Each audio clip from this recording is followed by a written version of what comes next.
take a look. I have a chart for this as well. All right. Now, the two hemispheres are connected by a bridge. This bridge has a big word named to it, corpus callosum. It's a big word, but it means bridge. Okay?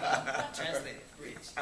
Now, the corpus callosum for right-handed men is smaller than it is for all women and left-handed men.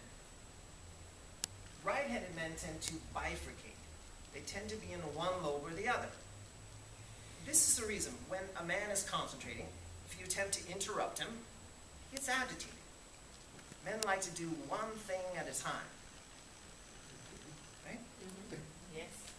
Also, when a man is concentrating, if you attempt to quote-unquote tell him something, just so you know, he cannot hear you. It does not register. Keep that in mind. They do one thing at a time. They don't multitask. One thing, please. One thing. Now, in contrast, all women and left-handed men have a larger corpus callosum. This gives them more flexibility between the two hemispheres of feeling and thinking. For example, question. Trivia question. 5 of the last 6 presidents have been left-handed.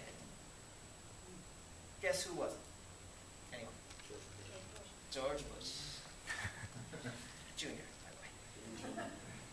Now, when I think of Bill Clinton or Barack Obama, I think of charming, flexible negotiators. George Bush? Not so much. It's very straightforward, which I like. Now, there's a very good book called Why Men Don't Listen, which was on over, and Women Can't Read Maps by Barbara Allen Peace. It's very good. Yeah, nothing personal. They want to qualify. Let's have it up. Now, I experienced this firsthand when I went to Taiwan with my wife. She's Taiwanese. So we go to Taiwan, and we went to visit her uncle in a neighboring city. In the morning, her uncle's wife takes us to breakfast. Now, since she's driving, I don't pay much attention to the direction we're going because I have no intention of getting out of this car. On the way back, my wife says, let's get out and look at some sights. Confident she knows where we are and how to get back to the house, I get out. Well, it turns out she didn't know exactly where we were or how to get back to the house. Now, as a man, one of my biggest fears is, if not my biggest fear, is to get lost. Okay? But I'm thinking, I'm a man. I say, it's not a problem.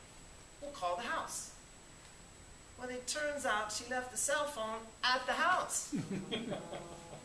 Now, all the street signs are in Chinese. All the people are in Chinese. I have a problem.